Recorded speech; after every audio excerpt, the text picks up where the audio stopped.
Magandang araw mga katats. Itong araw ay luluto tayo ng ginataang dalag mga katats. So ito na po yung ating dalag mga katats. Labasin na natin sa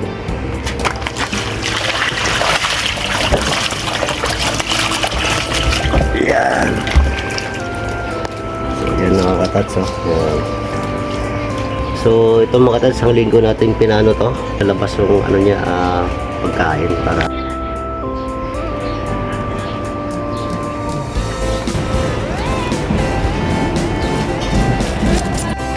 so yung mga katas na kiskisana natin to, pero buhay pa rin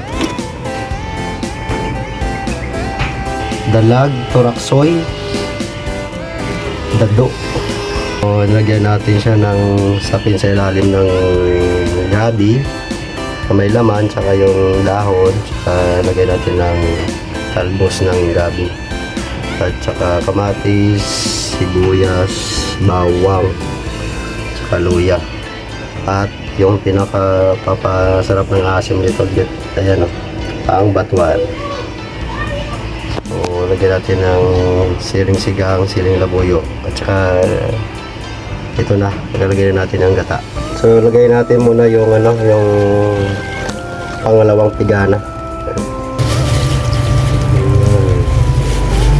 So ayan na po mga katats, at ating takpan na.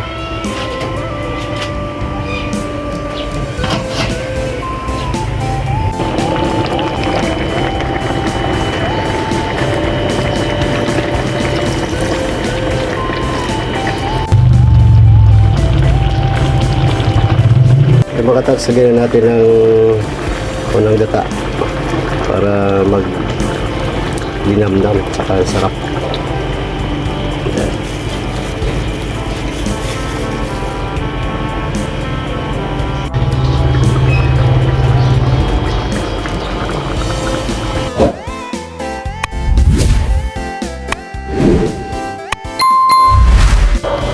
So ito, luto na ating